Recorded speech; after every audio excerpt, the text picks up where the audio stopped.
नमस्कार दोस्तों, मैं साइकोलॉजी भाई आर.के. सर के यूट्यूब चैनल पर स्वागत करता हूं। और हम लोग जो है आज जो सिद्धांत पढ़ेंगे वो 5 यूनिट में अधिगम के प्रमुख सिद्धांत पढ़ेंगे। क्या पढ़ेंगे? अधिगम के प्रमुख सिद्धांत।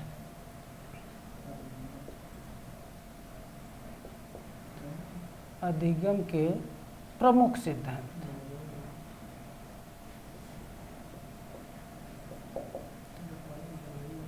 अधिगम के प्रमुख सिद्धांत पढ़ेंगे।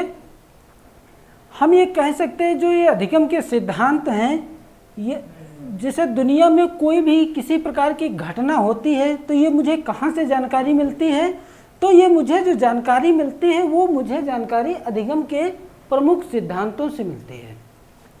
ये सिद्धांत मुख्यतः 2 भागों में बांटा गया है। यानी ये जो अधिगम के सिद्धांत हैं इन्हें मनोवैज्ञानिकों ने मुख्यतः 2 भागों में बांटा है। और जो पहला विभाजन किया है वो व्यवहारवादी सिद्धांत,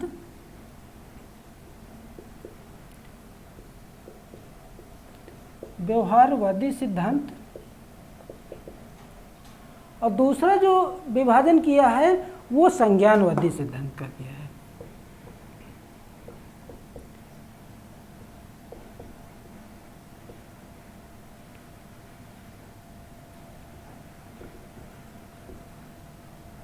संज्ञानवादी के सिद्धांत।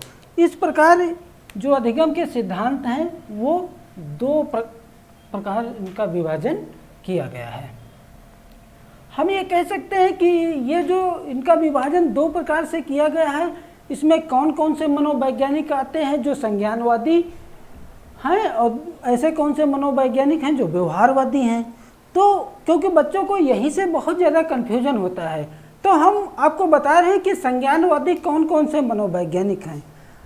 संज्ञानवादी जो मनोवैज्ञानिक हैं पहले वो हैं इवान पी पावलोव। ये जो है मनोवैज्ञानिक कैसे हैं, तो ये व्यवहारवादी हैं। दूसरे मनोवैज्ञानिक हैं जिन्हें हम B.F. स्किनर के नाम से जानते हैं, B.F. स्किनर। तीसरे मनोवैज्ञानिक हैं वो हैं एडवर्ड ली थॉर्नडाइक,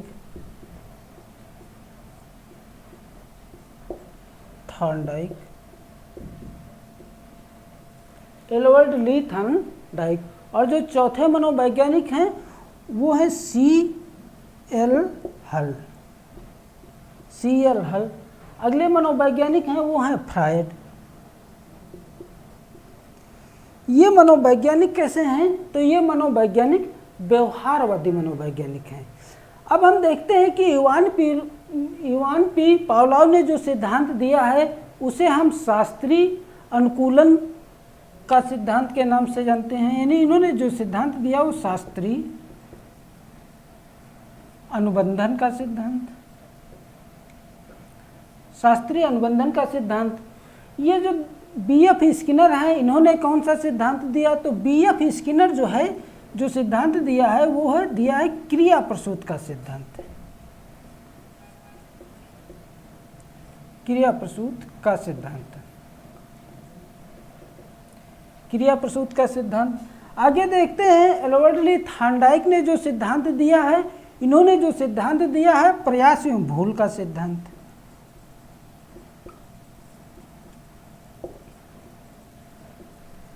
भूल का सिद्धांत। आगे ये C.L. हल हैं। ये C.L. हल ने जो सिद्धांत दिया है वो कौन सा सिद्धांत है, तो C.L. हल ने जो सिद्धांत दिया है वो पुनर्बलन का सिद्धांत दिया है, पुनर्बलन का सिद्धांत। आगे ये फ्रायड हैं। फ्रायड ने जो सिद्धांत दिया है, तो फ्रायड ने जो सिद्धांत दिया है मनोविश्लेषणात्मक सिद्धांत,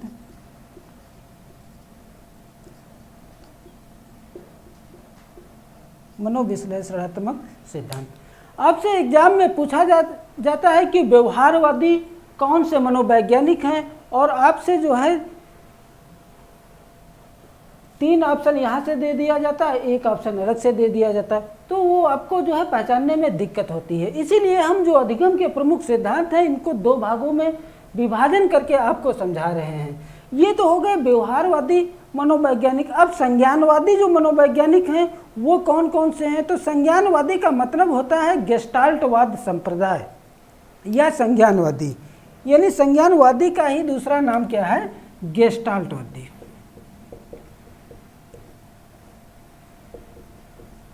गेस्टाल्टवादी के सिद्धांत।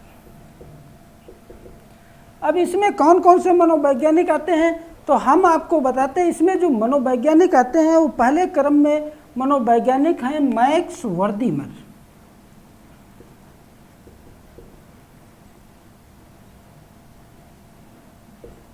मैक्स वर्दीमर। दूसरे क्रम के जो मनोवैज्ञानिक हैं वो कोहलर। कोहलर, इनका पूरा नाम वुल्फगंग कोहलर के नाम से जाना जाता है। तीसरे मनोवैज्ञानिक हैं वो हैं कर्ट लेविन। Kurt Lewin. आगे जो मनोवैज्ञानिक हैं उनका नाम है कोफका। ये जो है मनोवैज्ञानिक कैसे हैं? तो ये मनोवैज्ञानिक संज्ञानवादी मनोवैज्ञानिक हैं। आपसे एग्जाम में प्रश्न पूछा जाता है कि सूझ या अंतर्दृष्टि का सिद्धांत किसने प्रतिपादित किया? तो सूझ व अंतर्दृष्टि का सिद्धांत कोहलर ने प्रतिपादित किया। कोहलर। सूझ या अंतर्दृष्टि दृष्टि का। लेकिन इस सिद्धांत की जो नींव रखी थी तो ये मैक्स वर्दीमर ने इस सिद्धांत की नींव रखी थी।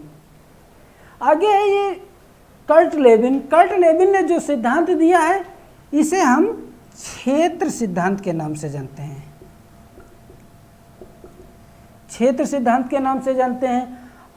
इस प्रकार जो है आपने देखा कि जो संज्ञानवादी मनोवैज्ञानिक हैं और जो है व्यवहारवादी मनोवैज्ञानिक हैं इनमें क्या है। अब हम इन्हीं ये जो संज्ञानवादी मनोवैज्ञानिक हैं और व्यवहारवादी मनोवैज्ञानिक हैं इनमें जो है क्या मुख्य बातें हैं, क्या विशेषताएं हैं, क्या अंतर हैं, इनको हम पढ़ेंगे। आई होप आप लोगों को ये समझ में आया होगा। अब हम इनमें अंतर देखेंगे, क्या क्या अंतर है, क्या विशेषताएं हैं।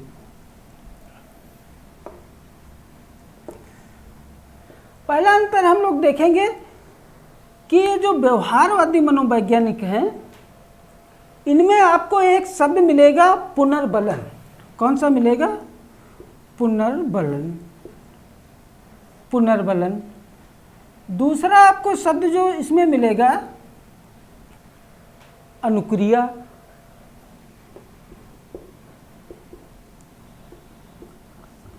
तीसरा आपको जो शब्द मिलेगा वो उद्दीपक।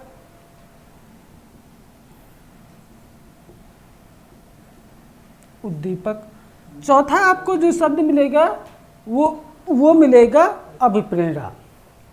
क्या मिलेगा? अभिप्रेरणा। अभिप्रेरणा। ये शब्द आपको जो है 4 मुख्यतः आपको मिलेंगे व्यवहारवादी मनोवैज्ञानिकों में। आगे देखते हैं कि संज्ञानवादी जो मनोवैज्ञानिक हैं इनमें आपको जो शब्द मिलेंगे वो शब्द कौन होंगे? तो हम आपको बता रहे हैं जो इनमें शब्द मिलेंगे तो इनमें शब्द मिलेंगे संवेदना, संवेदना, बुद्धि, प्रत्यक्षीकरण, संवेदना, बुद्धि, प्रत्यक्षीकरण, संज्ञान जिसको मनोवैज्ञान या हम ज्ञान जिसको कहते हैं इसको मनोविज्ञान में क्या कहा जाता है? संज्ञान। और जो अगला शब्द मिलेगा वो समस्या। ये मुख्यतः जो है इनके जो है सिद्धांतों में अंतर है। ये मूल बातें हैं। हम यहाँ बीच में लिख सकते हैं कि इन सिद्धांतों की ये मूल बातें हैं जो मुख्यतः अलग अलग प्रदर्शित करती हैं। दूसरा हम इसका पॉइंट देखेंगे कि जो व्यवहारवादी मनोवैज्ञानिक हैं, इन्होंने बताया कि अधिगम जो है वो यत्रवत होता है। यानी व्यवहारवादी मनोवैज्ञानिकों ने कहा कि अधिगम जो है यंत्रवत होता है। अधिगम कैसा होता है? यंत्रवत होता है। यंत्रवत मतलब ये होता है कि अधिगम जो होता है वो पशु व मानव दोनों अधिगम कर सकते हैं। यानी पशु भी अधिगम कर सकता है, पशु प्लस मानव दोनों अधिगम कर सकते हैं। ऐसा किसका मानना था? तो व्यवहारवादी मनोवैज्ञानिकों का मानना था। लेकिन जो संज्ञानवादी मनोवैज्ञानिक थे, इनका मानना था कि अधिगम जो है यत्रवत नहीं होता है, अधिगम केवल मानव ही कर सकता है। इन्होंने क्या कहा कि अधिगम केवल मानव ही कर सकता है।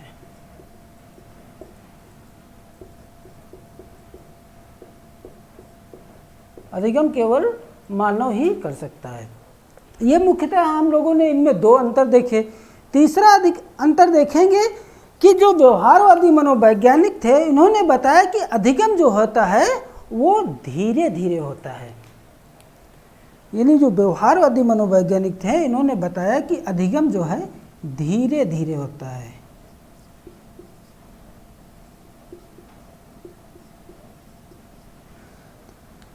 और जबकि संज्ञानवादी जो मनोवैज्ञानिक थे, इन्होंने क्या बताया? तो इन्होंने बताया कि अधिगम जो होता है वो अधिगम जो है अचानक होता है। कैसा होता है? अधिगम अचानक होता है।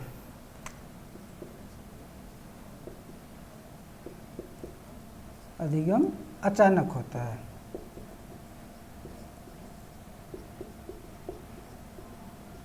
अब आपको यहीं पे हम एक उदाहरण देते हैं। एक मनोवैज्ञानिक हैं वैलेंटाइन, इन्होंने बताया कि किशोरावस्था तनाव, तूफानी और संघर्ष की अवस्था है। किसने कहा? तो ये वैलेंटाइन ने कहा कि किशोरावस्था तनाव, तूफान व संघर्ष की अवस्था है। ये किसने बताया? तो वैलेंटाइन ने बताया। इसीलिए इन्होंने ये जो बताया कि अधिगम अचानक होता है। लेकिन जो व्यवहारवादी मनोवैज्ञानिक थे, जैसे थार्नडाइक, तो थार्नडाइक ने बताया कि अधिगम अचानक नहीं होता है।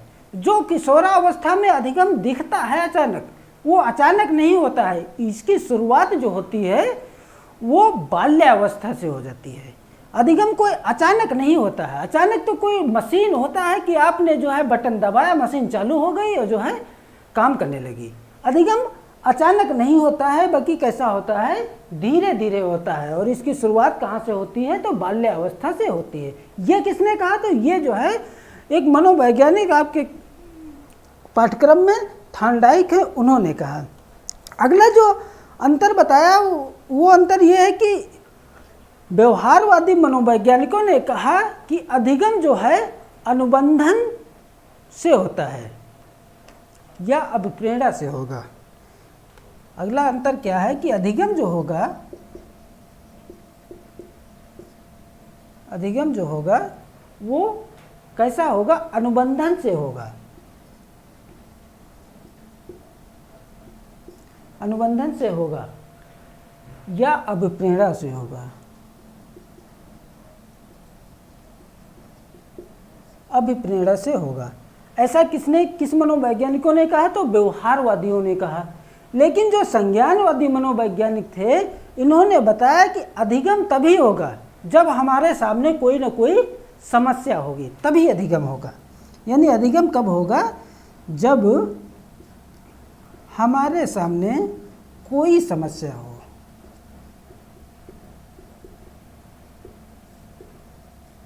कोई समस्या हो। यानी संज्ञानवादी मनोवैज्ञानिकों ने कहा कि अधिगम तब होगा जैसे मुझे नौकरी की आवश्यकता है, लेकिन नौकरी नहीं मिल रही है, तो ये मेरे सामने एक समस्या है। तब मैं नौकरी खोजने के लिए अनेक प्रयास करूंगा। तो अधिगम तभी होगा जब हमारे सामने कोई ना कोई समस्या होगी। आगे देखते हैं इसी क्रम में, ये जो व्यवहारवादी मनोवैज्ञानिक थे, इन्होंने बताया कि अधिगम में प्रतिक्रिया, सहज क्रिया और अनुक्रिया सम्मिलित होती है। क्या होती है? प्रतिक्रिया। अधिगम में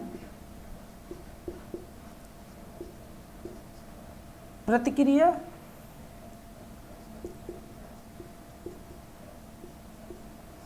प्रतिक्रिया, सहज क्रिया, प्रतिक्रिया, सहज क्रिया और अनुक्रिया। अनुक्रिया। अब आपको हम बताते हैं कि ये प्रतिक्रिया, सहज क्रिया और अनुक्रिया क्या होती है। प्रतिक्रिया का मतलब ये होता है, प्रतिक्रिया का जो मतलब होता है, अर्थ होता है कि क्रिया के बदले क्रिया। जैसे आपने किसी सामने वाले से कहा कि गुड मॉर्निंग, उसने भी बोला गुड मॉर्निंग। आपने किसी से कहा नमस्ते, उसने भी कहा नमस्ते।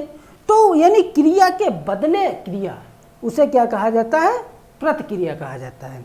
अगला है ये सहज क्रिया। हम कह सकते हैं कि सहज क्रियाएं वो होती हैं जो जन्मजात होती हैं। क्या होती हैं? जो जन्मजात होती हैं वो क्रिया सहज क्रिया होती हैं। जैसे आप प्याज काटते हो, प्याज काटते समय आंखों से आंसू आ जाना, रोना या हंसना, ये कैसी क्रियाएं हैं? ये सहज क्रिया होती हैं। ये जन्मजात तो होती हैं लेकिन हैं कैसी? सहज क्रिया है। ये सभी में होती हैं, स्वाभाविक होती हैं। अगला देखते हैं कि ये है अनुक्रिया। अनुक्रिया का मतलब होता है रिस्पॉन्स। यानी हम अभी आपको अनुक्रिया के विषय में बताते हैं विस्तार से। अनुक्रिया, अनुक्रिया जो है ये उद्दीपक का ही भाग है। किसका भाग है? उद्दीपक। हम आपको बताते हैं कि ये अनुक्रिया, और इधर आप लिखिए उद्दीपक। अनुक्रिया और उद्दीपक, ये लिखिए। उद्दीपक जो होता है इसे हम लक्ष्य भी कह सकते हैं। क्या कह सकते हैं? लक्ष्य। यानी उद्दीपक कहें या लक्ष्य कहें। मनोविज्ञान की भाषा में जो उद्दीपक होता है, यानी क्या होता है? जो उद्दीपक होता है इसे हम क्या कहते हैं? तो इसे हम स्टिमुलस कहते हैं। क्या कहते हैं? स्टिमुलस। और अनुक्रिया क्या होता है? ये रिस्पॉन्स होता है। यानी उद्दीपक को हम स्टिमुलस कहते हैं और अनुक्रिया को हम रिस्पॉन्स कहते हैं। हम आपको बता रहे हैं कि जो है अनुक्रिया और उद्दीपक में क्या होता है। यानी लक्ष्य के प्राप्ति के द्वारा की गई क्रिया क्या होती है? अनुक्रिया होती है। यानी मेरा कोई लक्ष्य है, उसके प्रति जो मैंने क्रिया किया उसे क्या कहा जाता है? अनुक्रिया कहा जाता है। यानी हम कह सकते हैं कि उद्दीपक और अनुक्रिया, यदि प्राणी अनुक्रिया करके उद्दीपक को प्राप्त कर ले, यदि प्राणी अनुक्रिया करके उद्दीपक को प्राप्त कर ले तो इनके बीच मध्य एक संबंध बनता है। यानी एक क्या बनता है? बंधन बनता है। बंधन या संबंध बनता है। यदि प्राणी अनुक्रिया करके उद्दीपक को प्राप्त कर ले तो इनके मध्य एक संबंध बनता है, बंधन बनता है। हम ये कह सकते हैं कि अनुक्रिया और अधिगम के बीच बनने वाले संबंध को हम अधिगम कहते हैं। जैसे हम आपको बता रहे हैं, आपकी अनुक्रिया क्या है? पढ़ाई करना। लेकिन आपकी का उद्दीपक क्या है? नौकरी है। भाई आप पढ़ाई कर रहे हैं तो किसके लिए कर रहे हैं? नौकरी के लिए कर रहे हैं। आपकी अनुक्रिया है पढ़ाई करना, लक्ष्य आपका क्या है? नौकरी। यदि आपके जो है अनुक्रिया के द्वारा आपको नौकरी मिल गई तो ये क्या हुआ? इसी को अधिगम कहते हैं। आई होप आप लोगों को यहाँ तक समझ में आया होगा। अब आगे हम इसकी चर्चा करेंगे। जो संज्ञानवादी सिद्धांत हैं, जो संज्ञानवादी सिद्धांत हैं, इन्होंने बताया, जो संज्ञानवादी सिद्धांत हैं इन्होंने बताया कि जो है अधिगम जो होता है वो इंद्रियों के द्वारा होता है, और इंद्रियां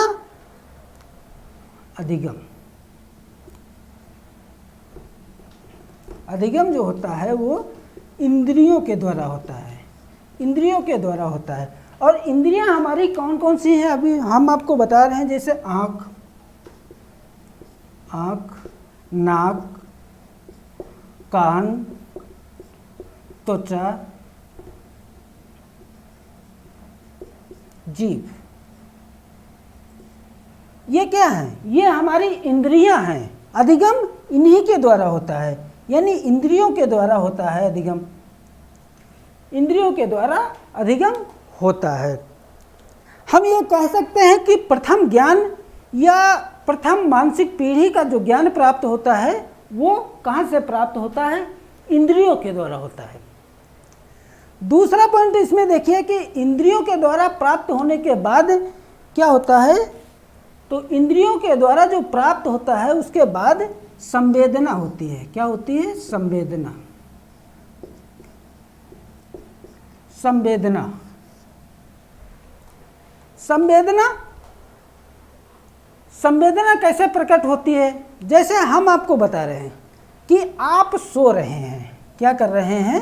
आप सो रहे हैं, और आपके जो है ऊपर जो है कोई चीज़ गिरी और वो ऐसे ऐसे चल रही है, ऐसे ऐसे चल रही है। तो ये कहाँ से आपको पता चला? क्योंकि आप तो सो रहे हैं, पता कहाँ से चला? तो ये आपको त्वचा से पता चला, यानी आपको त्वचा के द्वारा ये मालूम हुआ, इंद्रियों के द्वारा ये मालूम हुआ, संवेदना हुई कि जो है हमारे ऊपर कोई चीज़ गिर गई है और ऐसे ऐसे चलती है। लेकिन जो ऐसे ऐसे चलती है तो हम ये कह सकते हैं कि ऐसे ऐसे क्या चलता है? तो हम ये कह सकते हैं कि ऐसे ऐसे तो सांप चलता है। हम डर जाते हैं, यानी ऐसे ऐसे कौन चलता है? सांप चलता है, हम डर जाते हैं। तो ये पहचान कहाँ से हुई? इंद्रियों के द्वारा हुई। इसके बाद में जो संवेदना हुई कि ये तो सांप है, इसके बाद में जो संवेदना के आगे जो क्रम होता है इसे हम कहते हैं प्रत्यक्षीकरण। प्रत्यक्षीकरण। अब प्रत्यक्षीकरण में 3 शब्द निहित होते हैं। 3 शब्द जो निहित होते हैं प्रत्यक्षीकरण में, जो पहला शब्द होता है ज्ञान, नाम। दूसरा शब्द जो होता है पहचान। पहला शब्द नाम, दूसरा शब्द पहचान, और तीसरा शब्द व्याख्या। व्याख्या। इन तीनों शब्दों को हम देखते हैं। जैसे आप संवेदना के द्वारा आपको पता चला कि जो है आपके ऊपर कुछ गिर गया है, तो जो गिर गया है उसके नाम की जानकारी कहाँ से मिली? आपको प्रत्यक्षीकरण के द्वारा। यानी आपको एहसास हुआ कि ऐसे ऐसे तो सांप चलता है, उसके नाम की जानकारी कहाँ से हुई? तो प्रत्यक्षीकरण से उसके नाम की जानकारी हुई। फिर है उसकी पहचान। फिर हम उसकी पहचान करते हैं कि यार ऐसे ऐसे चलता है, क्या हो सकता है? सांप ही होगा। फिर उसकी मैंने पहचान किया, फिर उसकी मैंने पहचान किया। फिर है व्याख्या। फिर हम उसकी व्याख्या करते हैं कि यार ऐसे ऐसे तो सांप चलता है। यदि सांप जो है किसी व्यक्ति को काट ले तो जहर के द्वारा उसकी मृत्यु भी हो सकती है। तो इसकी जो है मुझे नाम, पहचान और व्याख्या कहाँ से हुई? तो प्रत्यक्षीकरण से हुई। आगे इसी के क्रम में जो प्रत्यक्षीकरण के बाद वाला जो क्रम होता है उसे हम संज्ञान या ज्ञान कहते हैं। यानी जिसे हम ज्ञान कहते हैं उसे मनोविज्ञान की भाषा में क्या कहा जाता है? संज्ञान कहा जाता है। और इसके जो आगे वाला क्रम होता है उसे हम क्या कहते हैं? तो उसे हम सूझ कहते हैं। सूझ। और इसी के द्वारा क्या होता है? समस्या का समाधान। इसी के द्वारा क्या होता है? समस्या का समाधान होता है। हम आपसे कोई पूछे कि अधिगम क्या है, तो आपका उत्तर क्या रहेगा? कि अधिगम जो है समस्या समाधान करने की एक प्रक्रिया है और जिसमें समय लगता है, वो क्या है? अधिगम है।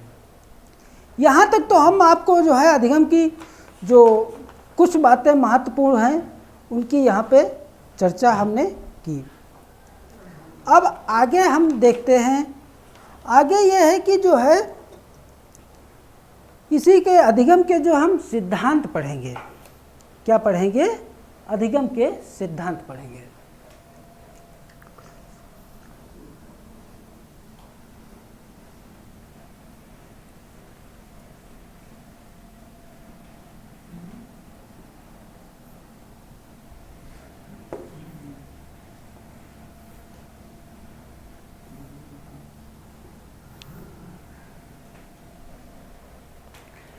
जो पहला सिद्धांत अधिगम का पढ़ेंगे वो हम लोग जो है थार्नडाइक का सिद्धांत पढ़ेंगे। किसका पढ़ेंगे? थार्नडाइक का सिद्धांत।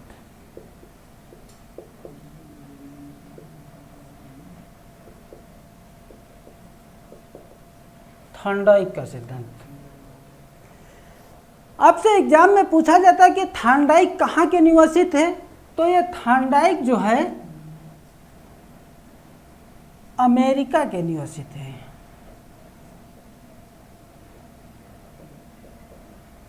कहाँ के निवासी थे? थार्नडाइक अमेरिका के निवासी थे। थार्नडाइक अमेरिका के निवासी थे और थार्नडाइक ने अपना संपूर्ण जीवन एक शिक्षक के रूप में व्यतीत किया। क्या किया? इन्होंने अपना संपूर्ण जीवन एक शिक्षक के रूप में व्यतीत किया। इसलिए थार्नडाइक को शिक्षा मनोविज्ञान का प्रथम जनक कहा जाता है। क्या कहा जाता है? शिक्षा मनोविज्ञान का जनक या पिता कहा जाता है। किसको कहा जाता है? तो थार्नडाइक को कहा जाता है। हम ये कह सकते हैं कि शिक्षा मनोविज्ञान के जनक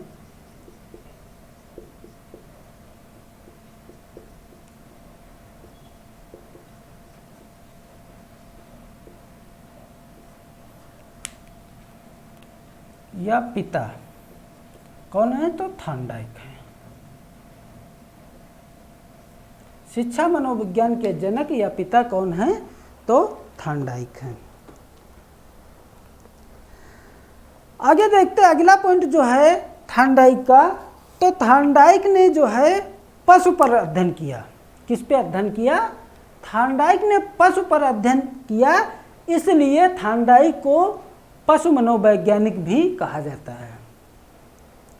थार्नडाइक ने ये जो सिद्धांत दिया उस सिद्धांत का हम नाम आपको बता रहे हैं। जो थार्नडाइक ने सिद्धांत दिया उस सिद्धांत का नाम है त्रुटि एवं प्रयास का सिद्धांत। क्या नाम है? त्रुटि एवं प्रयास का सिद्धांत।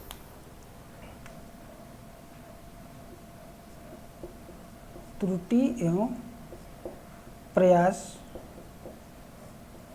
का सिद्धांत।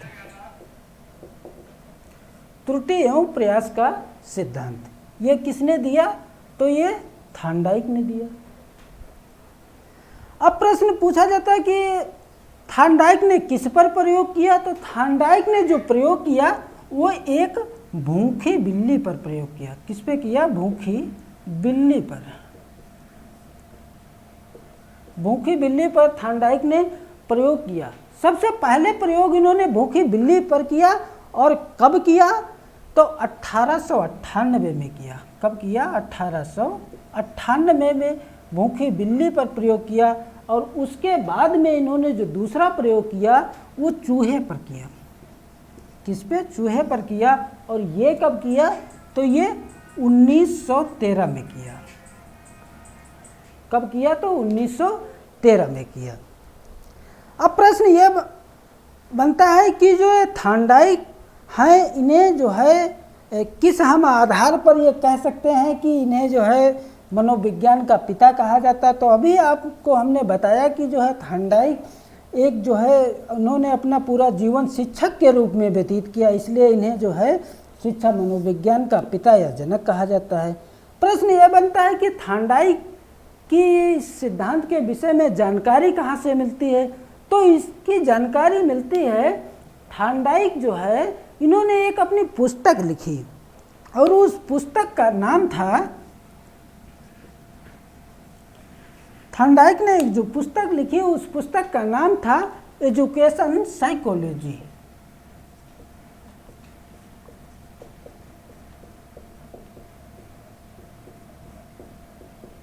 एजुकेशन साइकोलॉजी, या इसे हम हिंदी में कहें तो हम कह सकते हैं शिक्षा मनोविज्ञान।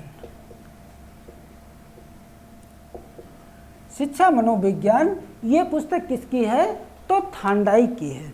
लेकिन जो ये थार्नडाइक ने पुस्तक लिखी, इसका प्रकाशन कब हुआ? तो इस पुस्तक का जो प्रकाशन हुआ वो दो भागों में हुआ। यानी पहला इस प्रकाशन जो हुआ, पहला संस्करण इस पुस्तक का जो पहला संस्करण प्रकाशित हुआ वो 1903 में प्रकाशित हुआ। कब हुआ?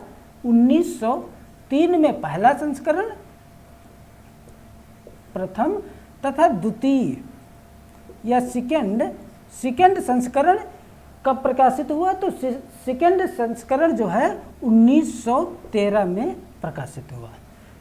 ये पॉइंट दोनों आप याद करके रखिएगा। अब थार्नडाइक का सिद्धांत जो है ये किन किन नामों से जाना जाता है इसको हम देखते हैं, क्योंकि थार्नडाइक का जो सिद्धांत है इसे कई नामों से जाना जाता है।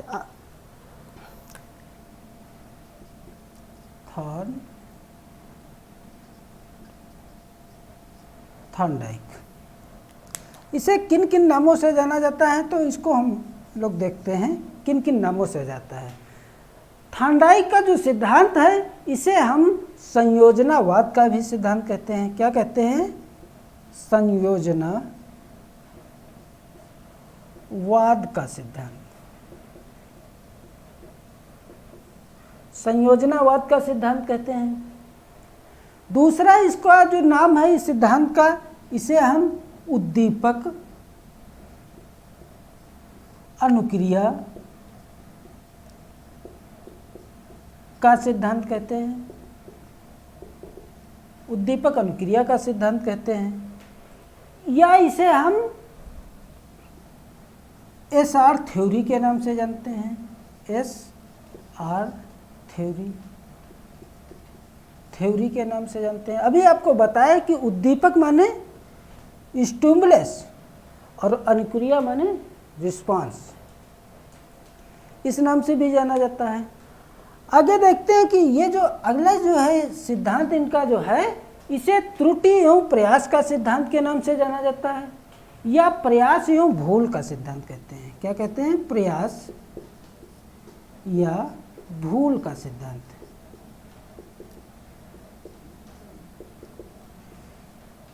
या त्रुटि एवं प्रयास।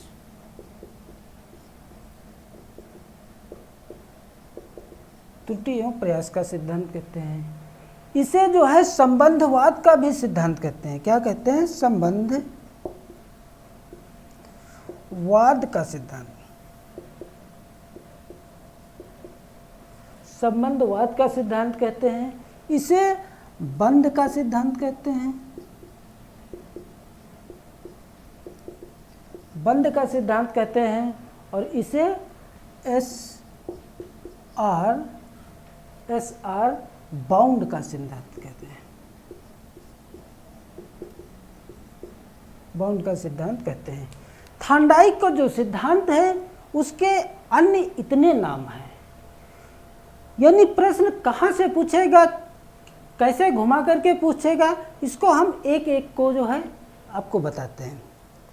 उद्दीपक अनुक्रिया का सिद्धांत या SR थ्योरी का सिद्धांत, जैसे इसमें यह होता है कि किसके द्वारा बनता है, तो हम ये कह सकते हैं कि उद्दीपक अनुक्रिया जो होता है वो शरीर द्वारा होता है।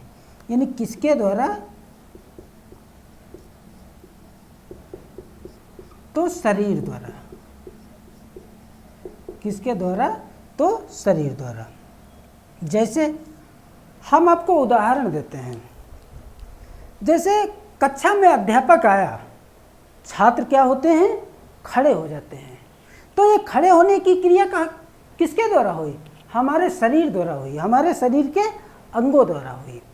या जैसे आप गाड़ी चला रहे हैं और गाड़ी चलाते समय जो है कोई सामने अचानक आ गया, ऑटोमेटिक जो है आपका ब्रेक लग जाता है। किसके द्वारा हुआ, हमारे शरीर के अंगों द्वारा हुआ। आगे देखते हैं कि जैसे आप मोबाइल चला रहे हैं, अचानक आपके पिताजी आ गए, आपने मोबाइल बंद कर दिया, तो बंद करने की क्रिया कहाँ से हुई, शरीर के अंगों द्वारा हुई। या हम ये कह सकते हैं कि जैसे आप तेजी से जा रहे हैं, सामने कोई आ गया, अचानक आपका ऑटोमेटिक ब्रेक लग जाना, तो कहाँ से हुई, शरीर के अंगों द्वारा हुई। हम ये कह सकते हैं कि जब यही क्रिया बार बार होती है, कब होती है, जब यही क्रिया बार बार होती है तो इसमें एक संबंध यानी बंधन बन जाता है।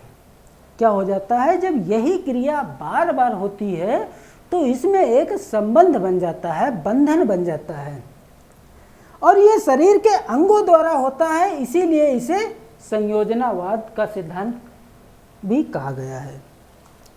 आगे देखते हैं कि त्रुटि एवं प्रयास का सिद्धांत या प्रयास एवं भूल का सिद्धांत। जैसे एक टाइपिस्ट जो है त्रुटि एवं प्रयास द्वारा सीखता है।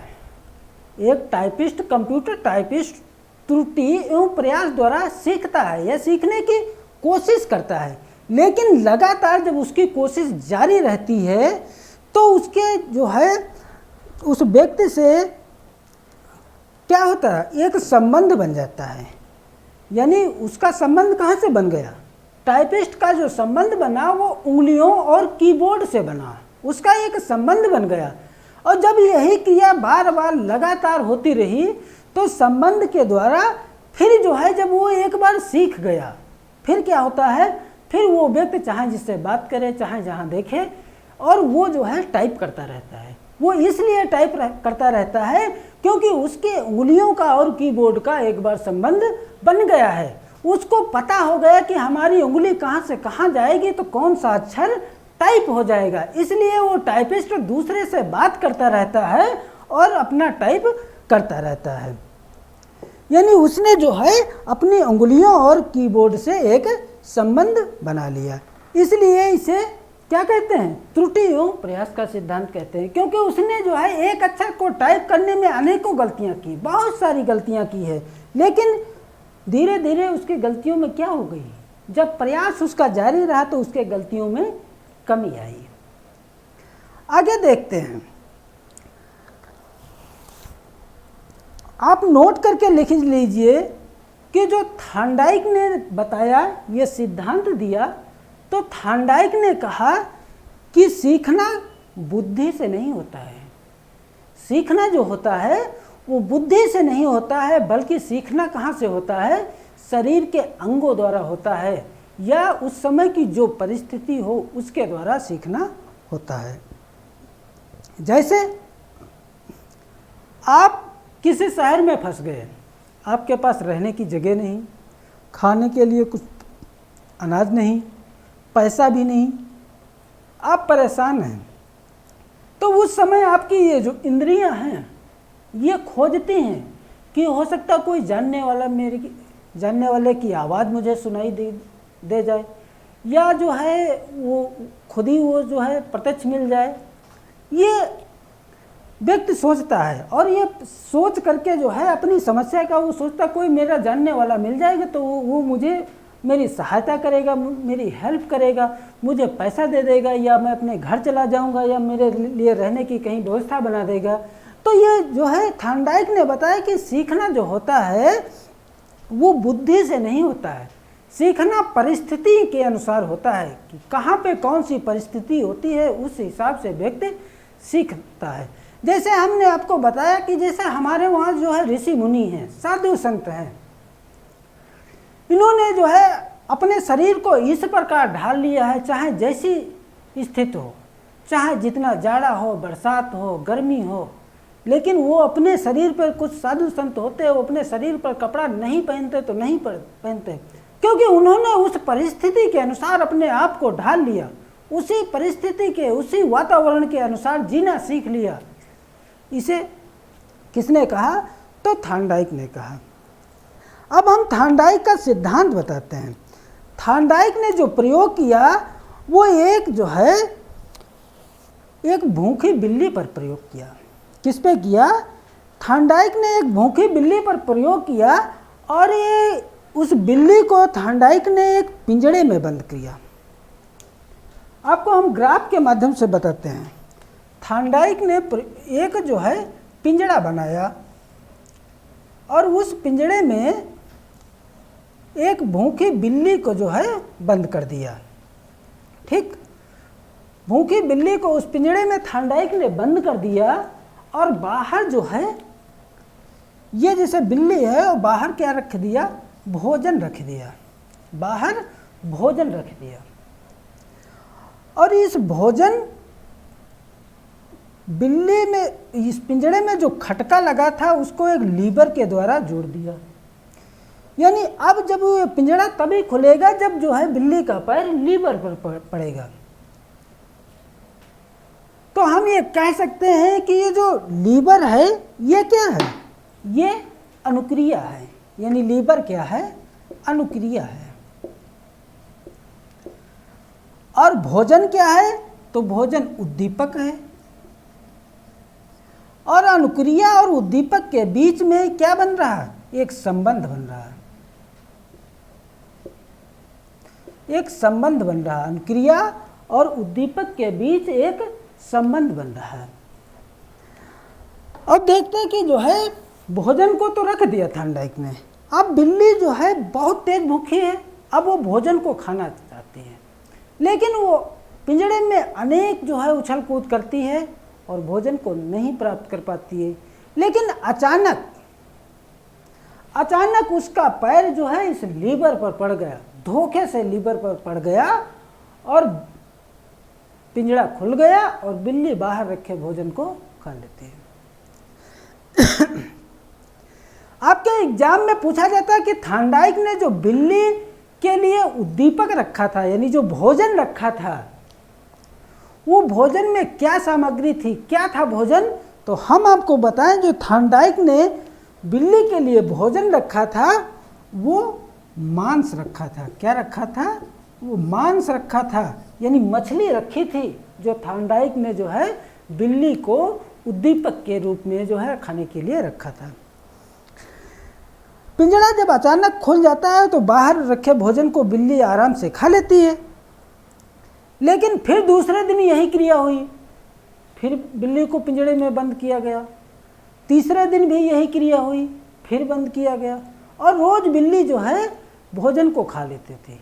तो हम ये कह सकते हैं कि जो पहली बार ये पिंजड़े को, बिल्ली को खोलने में 1 घंटा लगा होगा, 1 घंटा लगा होगा, तो दूसरी बार हो सकता है कि 55 मिनट लगा हो या 58 मिनट लगा हो या 50 मिनट लगा हो। जब यही क्रिया सालों तक चलती रही तो क्या हुआ? बिल्ली की गलतियों में जो है कमी आई है और एक स्थिति ऐसी आ गई कि जिस बिल्ली को पिंजड़े में बंद किया जाता था, तस वो जो है पिंजड़ा खोल करके बाहर रखे भोजन को बिल्ली खा लेती थी। इस प्रकार ने जो है थार्नडाइक ने प्रयोग किया। अब ये हम ये कह सकते हैं कि इस सिद्धांत से यह प्रतीत होता है कि व्यक्ति के सामने कोई भी समस्या हो, कैसी भी समस्या हो, यदि व्यक्ति लगातार उस समस्या का समाधान करने की कोशिश करे तो निश्चित ही उसकी गलतियों में कमी आएंगी, त्रुटियां जो होंगी वो कम होंगी। ऐसा थार्नडाइक का मानना था। लेकिन हम ये जो है सब पढ़ रहे हैं, ये किस लिए पढ़ रहे हैं? तो हम आपको बता रहे हैं कि इसका शिक्षा में क्या महत्व है। तो इसका जो शिक्षा में महत्व है, तो जैसे हम कह सकते हैं यांत्रिक विषय, इसका जो शिक्षा में महत्व है जैसे यांत्रिक विषय।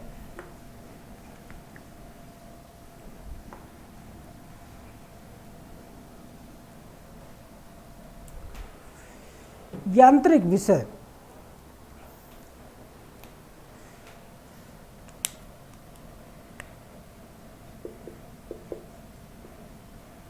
यांत्रिक विषय,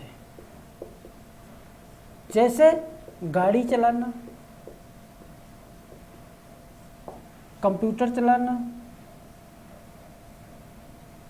गाड़ी चलाना, गाड़ी चलाना, कंप्यूटर चलाना, वाद्य यंत्र, गाड़ी चलाना, कंप्यूटर चलाना, वाद्य यंत्र या गणित विज्ञान जैसे विषयों,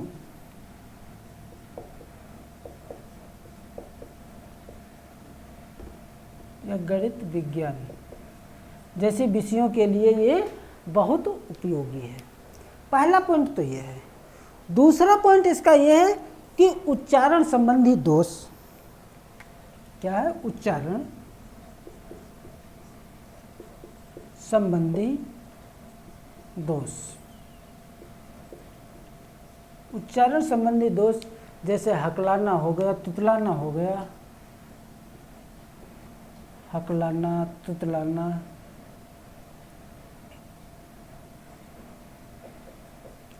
हकलाना, तुतलाना, इसमें भी जो है ये सिद्धांत का बहुत महत्व है। हम ये कह सकते हैं कि जैसे गाड़ी चलाना, कंप्यूटर चलाना गणित विषय में इस बहुत उपयोगी है, क्योंकि कोई व्यक्ति एक दिन में कुछ नहीं सीख जाता है। जब वो लगातार जो है वो क्रिया करेगा तभी वो सीख पाएगा। जैसे हम कहते हैं कि मुझे अंग्रेजी नहीं आती, लेकिन अंग्रेजी क्यों नहीं आती? क्योंकि हम अंग्रेजी से उससे दूर भाग रहे हैं। उसे मैं सीखने का प्रयास ही नहीं करता हूँ। मैं कहता मुझे अंग्रेजी नहीं आती, मुझे गणित नहीं आती, या मुझे गाड़ी चलाना नहीं आता। क्यों नहीं आता? क्योंकि मैं उस विषय से, उस वस्तु से उतना दूर भाग रहा हूँ, इसलिए मुझे नहीं आती। लेकिन यदि मेरे द्वारा उससे दूर ना जा करके लगातार प्रयास किया जाए तो क्यों नहीं आएगी? या जैसे कोई बालक हकलाता है, तुतलाता है, यानी उच्चारण संबंधी दोष है। तो थॉर्नडाइक ने बताया कि वही शब्द, जो शब्द बालक हकला करके, तुतला करके बोलता है, वही शब्द बालक को लिख दिया जाए और बालक से बार बार उन शब्दों का उच्चारण करवाया जाए तो निश्चित ही उसके जो है त्रुटियों में कमी आएगी। अगला देखते हैं। अगला यह होता है कि धैर्य एवं परिश्रम जैसे गुणों का विकास होता है। क्या होता है? धैर्य एवं परिश्रम जैसे गुणों का विकास। अगला पॉइंट यह है कि धीमी गति से जो सीखते हैं बालक, उनके लिए भी ये सिद्धांत बहुत लाभदायक है। क्या? धीमी गति से सीखने वाले, गति से सीखने वाले, यानी धीमी गति से सीखने वाले कैसे जो है इसका फायदा मिलेगा?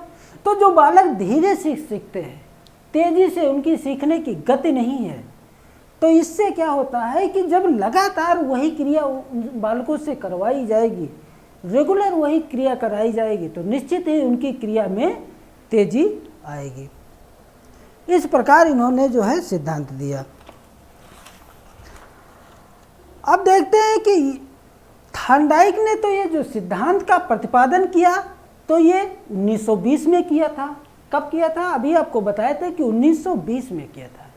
लेकिन थॉर्नडाइक ने अपने सिद्धांत में जो दिए वो सीखने के कुछ नियम दिए हैं। यानी थॉर्नडाइक ने अपने सिद्धांत में जो सीखने के नियम दिए हैं, क्या दिए हैं? सीखने के नियम, सीखने के नियम दिए हैं। और ये कितने दिए? तो 2 दिए हैं। 2 प्रकार के इन्होंने सीखने के नियम दिए, और 2 प्रकार वो कौन कौन से हैं? तो पहला है जिसे हम प्राथमिक नियम कहते हैं, प्राथमिक नियम कहते हैं, या मुख्य नियम कहते हैं, मुख्य नियम या प्रधान नियम। प्राथमिक नियम, मुख्य नियम या प्रधान नियम कहते हैं। और ये कितने दिए हैं? तो इन्होंने ये जो मुख्य नियम दिए हैं ये 3 दिए हैं। कितने दिए हैं? 3 दिए हैं। जबकि गौड़ नियम या द्वितीयक नियम, ये 5 दिए हैं। यानी जो थॉर्नडाइक ने सीखने के नियम बताए वो 2 प्रकार के बताए हैं, और वो 2 प्रकार में एक तो प्राथमिक नियम या मुख्य नियम या प्रधान नियम, ये 3 दिए हैं, जबकि दूसरा गौड़ नियम या द्वितीयक नियम ये कितने दिए हैं? तो ये 5 दिए हैं।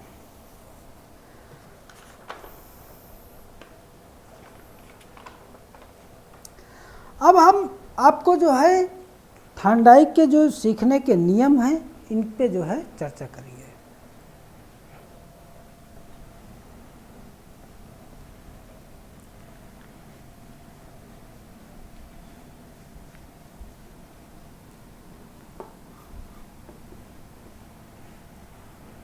पहला इन्होंने जो नियम दिया है वो नियम दिया है मुख्य नियम, अभ्यास का नियम। कौन सा नियम? अभ्यास का नियम।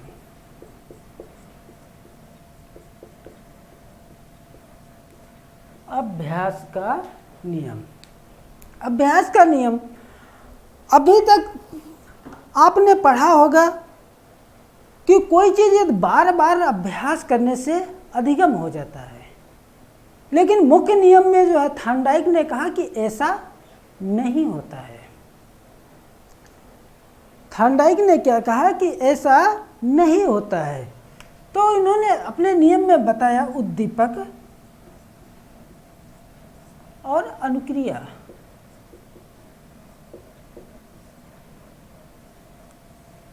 उद्दीपक और अनुक्रिया।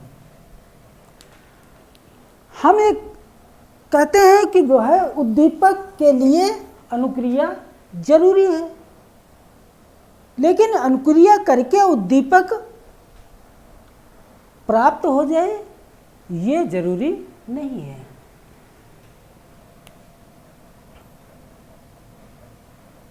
यानी उद्दीपक के लिए अनुक्रिया तो जरूरी है, लेकिन अनुक्रिया करके उद्दीपक प्राप्त हो जाए ये जरूरी नहीं है। कैसे? हम आपको बता रहे हैं। अनुबंधन क्या है? आपसे प्रश्न पूछा जाता है। तो अनुबंधन जो होता है यानी उद्दीपक अनुक्रिया के बीच में क्या बन रहा है? एक संबंध बन रहा है। संबंध बन रहा है या बंधन बन रहा है, इसे हम क्या कहते हैं? अनुबंधन कहते हैं। यानी अनुक्रिया और उद्दीपक के बीच बनने वाले संबंध को हम क्या कहते हैं? बंधन कहते हैं। और मनोवैज्ञानिक भाषा में अनुबंधन को क्या कहा जाता है? बाउंड थ्योरी यानी SR थ्योरी कहा जाता है। यानी उद्दीपक के बीच बनने वाले संबंधों को हम अनुबंधन कहते हैं, ये कह सकते हैं। लेकिन उद्दीपक और अनुक्रिया के बीच ये जो संबंध बन रहे हैं, तो ये संबंध जो बन रहे हैं ये किसके द्वारा बन रहे हैं? तो अभ्यास की पुनरावृत्ति के द्वारा बन रहे हैं। अभ्यास की पुनरावृत्ति द्वारा, अभ्यास की पुनरावृत्ति द्वारा बन रहे हैं। कैसे? तो हम आपको बता रहे हैं कि यदि अभ्यास की पुनरावृत्ति हो, लेकिन कैसी हो? कमजोर हो। पुनरावृत्ति तो हो लेकिन कैसी हो? कमजोर हो। तो ये संबंध में क्या होगा? अभ्यास क्या होगा? तो इसमें जो है जो संबंध बनेगा वो कैसा बनेगा? कमजोर बनेगा। संबंध कैसा बनेगा? कमजोर बनेगा। लेकिन यदि अनुबंधन के द्वारा क्रिया कैसे बने? मजबूत बने। मजबूत बने तो अनुबंधन कैसा बनेगा? मजबूत बनेगा। लेकिन फिर इसी सिद्धांत को थॉर्नडाइक ने जो है 1930 में इसमें क्या किया? संशोधन किया। पहली बार उन्होंने 1930 में संशोधन किया।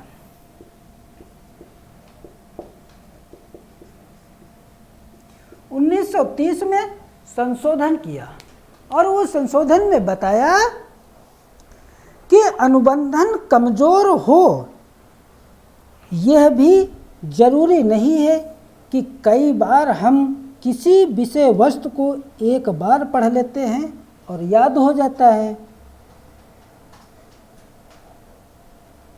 और अभ्यास नहीं किया तब भी पुनरावृत्ति यानी याद हो जाता है।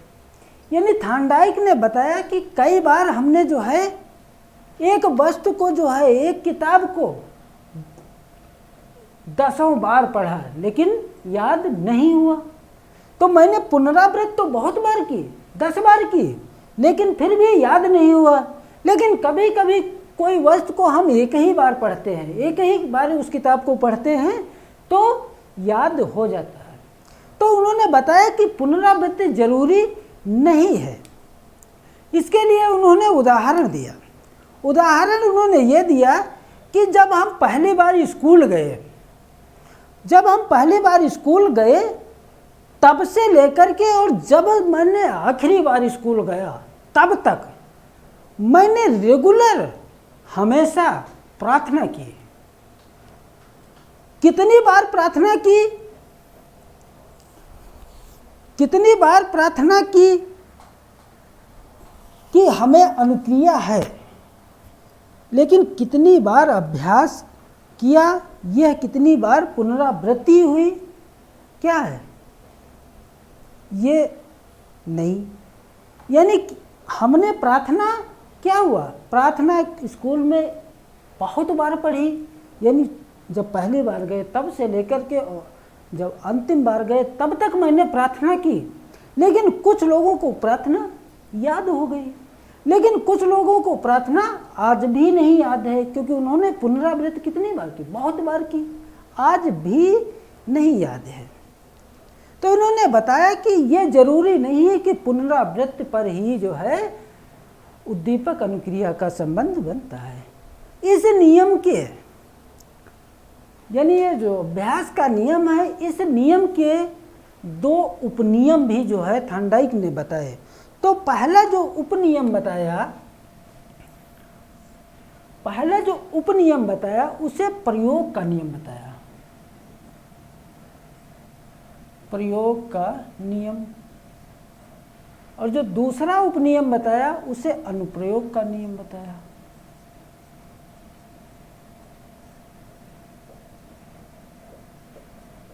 इन दोनों नियमों के उपनाम भी यानी अन्य नाम हैं, तो हम कह सकते हैं कि जो प्रयोग का नियम है इसे उपयोग का नियम कहते हैं।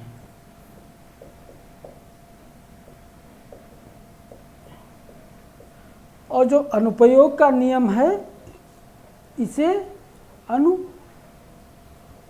हम अनुप्रयोग का ही नियम कहते हैं। इस प्रकार हमने जो है अभी तक थार्नडाइक का जो है अभ्यास का नियम पढ़े।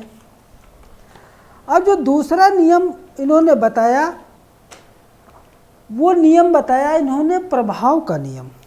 कौन सा नियम बताया? प्रभाव का नियम।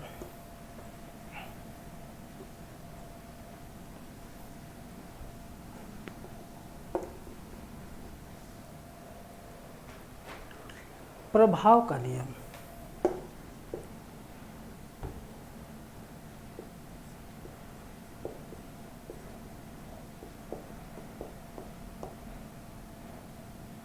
प्रभाव का नियम, इस नियम के जो उपनियम हैं उसे हम जो है परिणाम का नियम भी कहते हैं।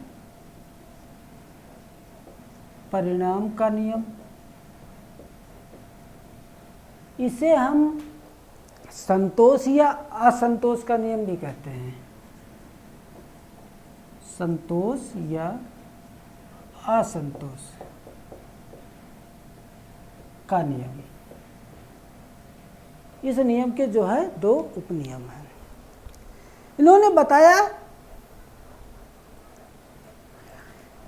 कि अपने सिद्धांत में उद्दीपक और अनुक्रिया का तो जिक्र ही किया है। उद्दीपक और अनुक्रिया,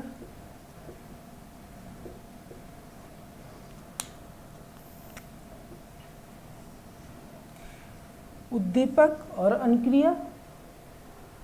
हम ये कह सकते हैं कि उद्दीपक को हम क्या कहते हैं, रिस्पॉन्स, और अनुक्रिया का नहीं, उद्दीपक को हम कहते हैं स्टिमुलस और अनुक्रिया को रिस्पॉन्स। हम ये कह सकते हैं कि इन दोनों के मध्य जो बनेगा वो संबंध जो बनेगा वो कैसा बनेगा, अनुबंधन, वो मजबूत बनेगा।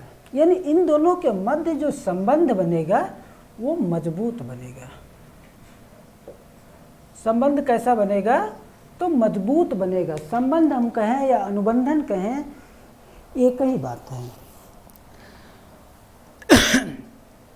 लेकिन जो संतोष की प्राप्ति होगी वो कैसी होगी, वो सकारात्मकता भी हो सकती है और नकारात्मक भी है। संतोष की प्राप्ति,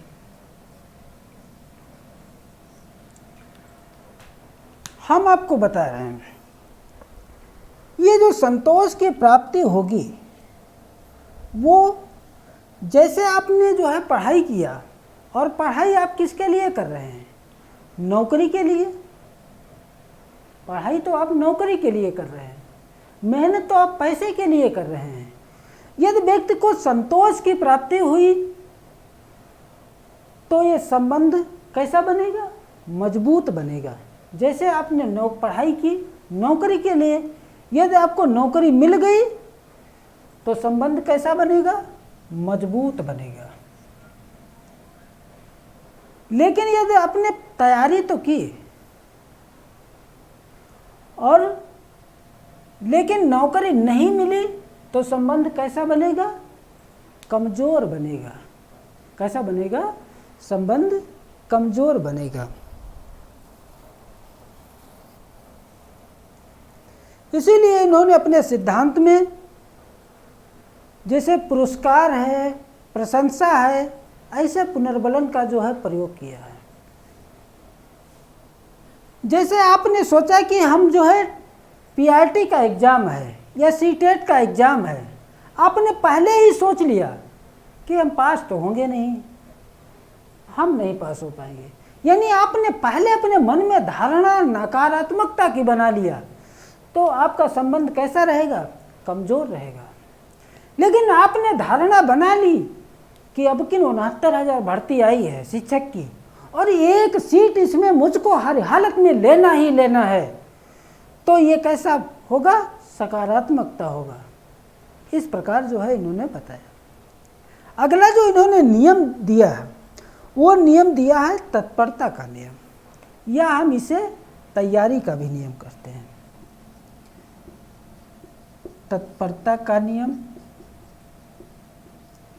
या तैयारी का नियम। तत्परता का नियम या तैयारी का नियम, इसके जो दो उपनियम हैं, एक प्रेरणा का नियम और दूसरा मानसिक तैयारी का नियम। उपनियम यानी मानसिक तैयारी का नियम और प्रेरणा का नियम।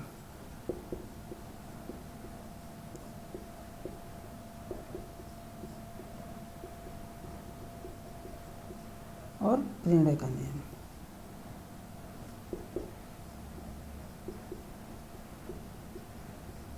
ये इसके जो है दो उपनियम हैं। हम कह सकते हैं कि तत्परता, तैयारी या मानसिक तैयारी क्या है, उद्दीपक। यानी यदि प्राणी अपने उद्दीपक के प्रति तैयार है तो वो उद्दीपक को प्राप्त कर लेगा।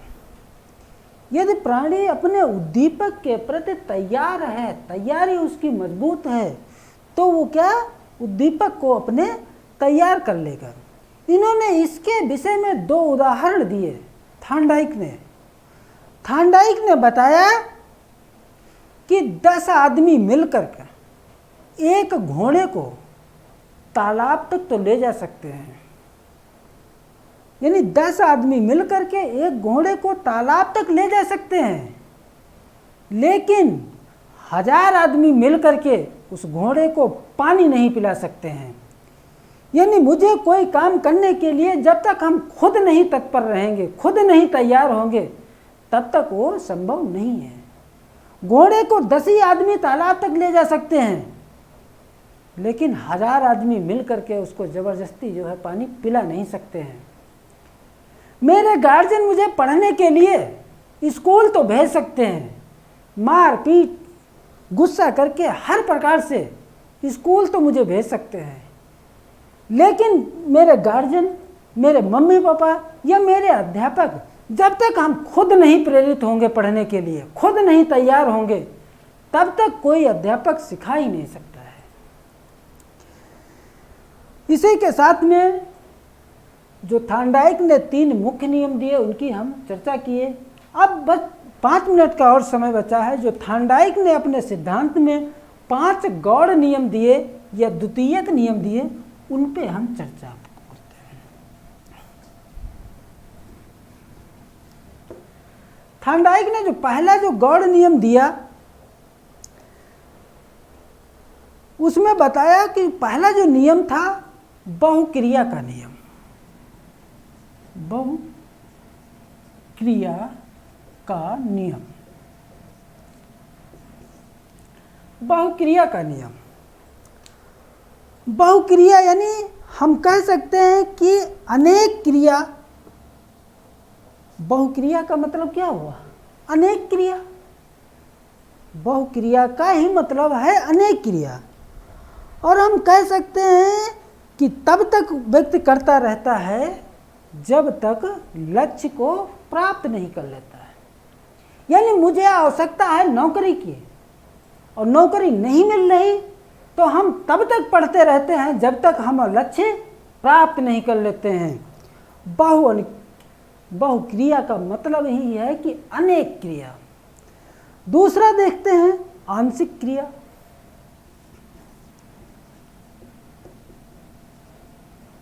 आंशिक क्रिया का नियम। आंशिक क्रिया का नियम। आंशिक क्रिया का मतलब छोटी छोटी क्रिया। आंशिक का मतलब क्या? छोटा, छोटी छोटी क्रिया। जैसे आप कोई एक पुस्तक घर लाए पढ़ने के लिए, उसमें 10 चैप्टर हैं, यानी 10 अध्याय हैं। ये 10 अध्यायों को आपने एक ही दिन में पढ़ डाला तो क्या वो आपको याद होगी? मेरा मानना है कि वो याद नहीं हो पाएगी। एक ही बार में 10 अध्याय को, यानी सुबह से शाम तक कंटिन्यू पढ़ते रहो तो जितना आप पढ़ोगे उतना याद नहीं होगा। इसीलिए थॉर्नडाइक ने बताया कि आंशिक क्रिया यानी क्रिया छोटी छोटी हो या 10 अध्याय हैं तो उनको जो है एक अध्याय को 2 दिन में बांटिए, यानी 2 भागों में बांटिए। आज एक भाग पढ़ें और कल दूसरा भाग, परसों दूसरे अध्याय का पहला भाग, फिर दूसरा भाग। इस प्रकार छोटी छोटी क्रियाओं में यदि विभाजन करके उसका अध्ययन किया जाए तो वो याद हो जाएगी। तीसरा जो गौड़ नियम दिए उसमें बताया मनोवृत्ति का नियम। इन तीसरा जो गौड़ में था मनोवृत्ति का नियम। मनोवृत्ति का नियम हम ये कह सकते हैं कि मन मस्तिष्क में नजरिया या दृष्टिकोण विकसित करना क्या होता? मनोवृत्ति का नियम। अगला नियम बताया सादृश्यता का नियम।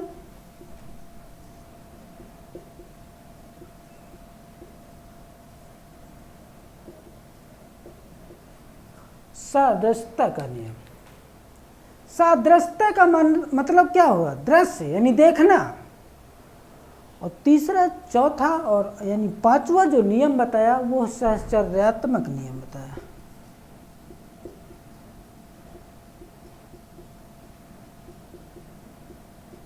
सहचर्यात्मक नियम। सहचर्यात्मक का मतलब होता है उद्दीपक। यानी जैसे टीटी या सीटेट, आपने पहले कभी टीटी या सीटेट का पेपर देखा हो या कभी पेपर दिया हो और दोबारा आपने फिर वही पेपर आप दे रहे हैं, तो अनुक्रिया कैसी होगी? तेज होगी। यानी अनुक्रिया जो होगी वो तेज होगी, और वो तेज अनुक्रिया किस पर निर्भर करेगी? पूर्व ज्ञान पर। पूर्व ज्ञान के बाद नवीन ज्ञान पर मजबूत होगी, क्योंकि ये आपके डिपेंड करेगा पूर्व ज्ञान पे, यानी कितना आप पहले से इस पेपर के विषय में जानते हैं, कौन कौन से सिद्धांत पहले के विषय में जानते हैं। पूर्व ज्ञान के बाद में जो नवीन ज्ञान अर्जित कर रहे हैं, तो जो पूर्व ज्ञान आपने सीख रखा वो आपको नवीन नहीं सीखना पड़ेगा। जैसे आपने वर्णमाला का से ज्ञा तक एक बार सीख लिया, तो आपको वर्णमाला दोबारा नहीं सीखना पड़ेगा।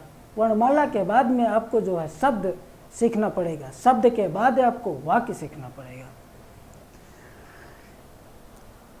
थार्नडाइक ने जो है बताया कि अधिगम जो होता है वो सकारात्मकता है और नकारात्मकता है। यानी अधिगम जो होगा वो सकारात्मक भी होगा और नकारात्मक होगा। जैसे हमने मन बना लिया, अभी आपको बताया कि जैसे मन बना लिया कि हम तो जो है सीटेट में पास नहीं होंगे, तो अधिगम आपने धारणा बना ली नकारात्मकता की। लेकिन यदि आपने सोचा कि नहीं, अब कि मुझे सीटेट पास ही करना है, एक सीट अपनी निश्चित करना है, एक सर्टिफिकेट अपना निश्चित करना है, तो अधिगम कैसा होगा? सकारात्मकता होगा।